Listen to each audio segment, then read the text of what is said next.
Let's talk about self-care and stress management, the module that holds the rest. So you've built a lot across this course: confidence, a job, a budget plan, a plan to climb the ladder and not just have a job, but a career. None of it holds you if you run yourself into the ground carrying it. Taking care of yourself is not a reward for finishing the work. It is part of the work.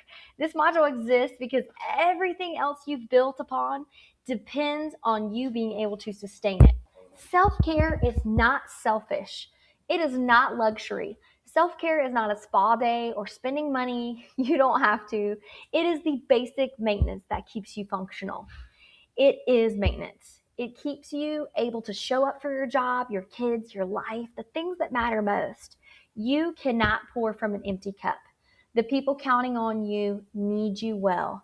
Caring for yourself is how you continue to care for them. So, being aware of your body and being aware of the stress that you may carry is very, very crucial. Okay. Because I want you to understand what stress does to you.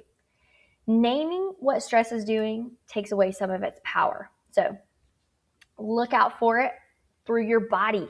Your body typically presents stress as tight shoulders, headaches, trouble sleeping, exhaustion. You get sick more often because your immune system is lowered. It typically presents itself in your mind as migraines. Just kidding. That's for me. I typically get migraines when I am stressed. Racing thoughts, trouble focusing, forgetting things, feeling constantly on edge. Also, stress in your behavior looks like snapping at people or withdrawing. It can also look like overreacting or not eating or sometimes overeating. It can also look like overspending. So just be aware of these things. And if you see them or notice them, just, hey, you know that it might be stress now. Know your warning signs. Know the warning signs of stress. Everyone has early signals, and everyone has times where, they might notice they're running past their limit. Yours are unique to you, and learning them is a skill. Okay? It looks different for everybody. It could look like a short temper, a racing mind at 2 a.m., skipping meals, all those things that we just talked about. Okay? You want to learn those signs and skills so you can catch them early before it turns into a blow up or a burnout. Once you start stressing, sometimes you typically cope, okay? Now, coping that costs you are things like snapping at people because you're going to ruin relationships, isolating because that's just not healthy, overspending, drinking to cope, doom scrolling for hours on your phone. Okay, those are things that cost you. Coping that helps is typically movement, like resting, talking to someone, prayer, a walk outside, a real meal, setting a boundary, asking for help. Okay, all of those things are healthy and will leave you off better for tomorrow. You have to have a toolkit for all this stress. Once you are aware of it and you recognize it and you have some skills, you need to have different skills to be ready for that stress. Okay. It might be 5 minutes right now. Just take a quick reset for the moment you're in, breathing, grounding, stepping outside, whatever it is that you need to do. It could be an hour, every evening. A longer release for when you finish a difficult day includes a walk, a real conversation, time to decompress. Also, you got to think about your daily upkeep. A consistent habit that keeps your baseline steady is very important. So, sleep, prayer, connection, these tools only work if you know them before you need them. And if you're aware of the stress that's coming, you can say, oh man, my shoulders feel tighter. Man, I just snapped on her. I think I'm a little stressed. Okay. These are things that you can do right now, like in the moment of stress. Slow your breathing. In for 4 counts, hold it for 7, and then breathe out for 8 seconds. This activates your body's calm response immediately. I'm not sure if you guys remember this from Module 4 or not. Also, grounding yourself. Think about 5 things you can see, 4 things you can touch, 3 things you can hear, 2 things you can smell, and 1 thing you can taste. It pulls your mind back to the present. And then lastly, a tool that you can use like right in the moment of stress is stepping outside for 2 minutes. Just get some fresh air, a change of scenery, and it will allow you to reset more than you thought you would have. Okay. You don't need a plan, you just need to move. The basics of handling stress: sleep, food, water, and movement. Okay. Those are your foundational skills and things that you need in order to handle stress. When you are stretched thin, these are your first go to things and the ones that you need most, especially sleep. Even one more hour can change how your next day goes.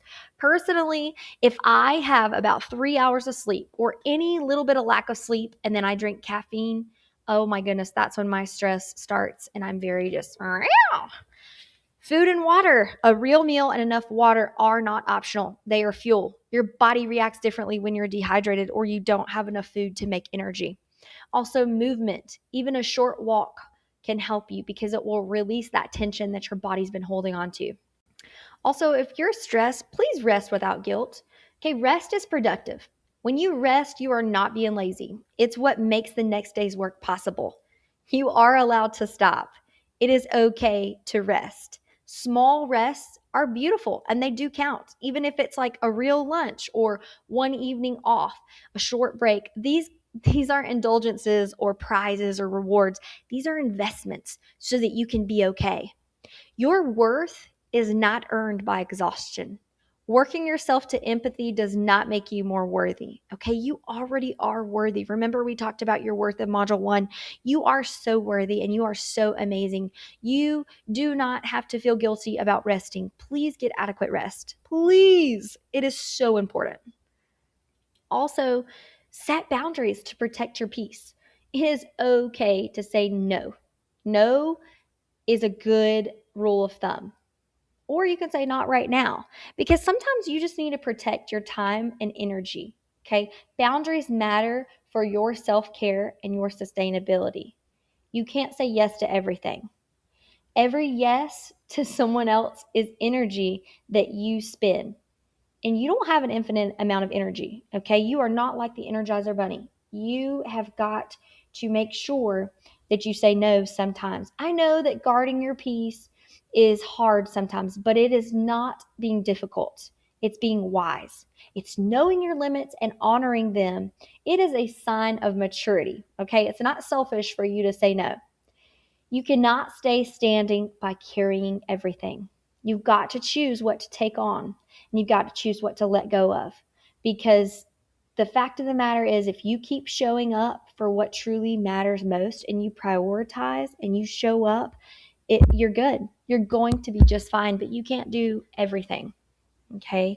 Because if you try to do everything and you never say no to anybody, then instead of being really good at one or two things, you're not going to be good at anything because you can't even focus on one thing because you got too many irons in the fire. You got too much on your plate. My papa used to tell me, my nickname was Rat, and he used to tell me when I was younger, every Sunday dinner after church, we would eat at my granny and papa's house and I would get everything. I'm talking home cooked meal like homemade macaroni and cheese, fatback, cornbread. She had rutabagas, green beans, butter beans, fresh white acre, purple whole peas from the garden, whichever one. Fried chicken. I mean, just a whole bunch. And I would get a little bit of everything. And my papa would say, because I never finished my plate. And at the end, at the end of lunch, he would say, "Yeah, eyes got bigger than your belly, didn't they, Rat?" And I would always say, "Yes, sir." And every time I don't say no to someone, or if I feel myself getting stressed out because I've got too much going on, I think about that. I think about what life lesson there is to be learned in that. So don't let your eyes get bigger than your belly in life. Don't take on more than you can handle. Sometimes you have a hard week, okay? Sometimes you're a little stressed. When it is heavier than everyday stress, you've got to recognize that because recognizing the difference is important.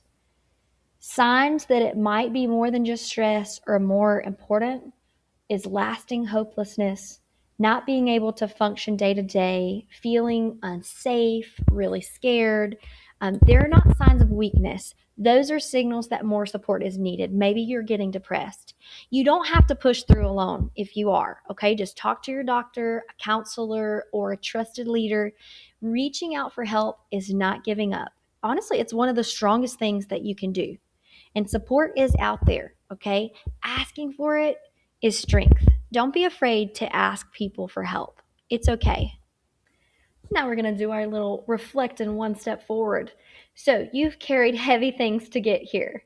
Now, I want you to practice carrying them in a way that you can sustain so that you can not only maintain your job, but grow in your job. Okay, so first things first, name your top warning sign. What is the first signal your body or your first behavior that you recognize when you're running past your limit? What happens to your body? What behavior is displayed? Secondly, I want you to pick one healthy tool. Choose one from your toolkit to use the next time you see that warning sign appear. Okay, which one are we doing?